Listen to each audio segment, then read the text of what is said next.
আমি একজনের প্রায় লাইভ দেখি, তিনি যখন বিচার করেন, জাস্টিস সিনহা, অমৃতা সিনহা বলে একজন হাইকোর্টের জজ আছেন, দেখেছেন, নাম শুনেছেন, মেয়ে ছেলে, তিনি খুব ভালো কথা বলেন। ওই অমৃতা সিনহার আমি অনেক কিছু দেখি, উনি যখন বিচার করেন ওগুলো শুনি, যে উনি ডাইরেক্ট অনেক কিছু বলেন, ভালো কথা বলেন।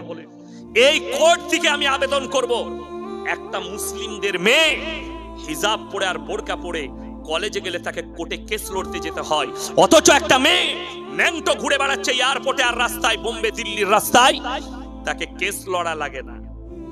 এখানেই বোঝা যাচ্ছে নারীর ইজ্জত তোমার কাছে কতটা। আর ইসলাম বলছে ঢেকে দাও, নারীকে পর্দার মধ্যে নিয়ে এসো। আজকে অনেক মহিলা শিক্ষিতরা মনে করছে ছোট ড্রেস পরাটা মডেলিং। ছোট ড্রেস পরা যদি মডেলিং হয়, বাদুরিয়া থানায় সব থেকে বড় মডেলিং হচ্ছে কুত্তাগুলো যারা কোনো পোশাকই পরে।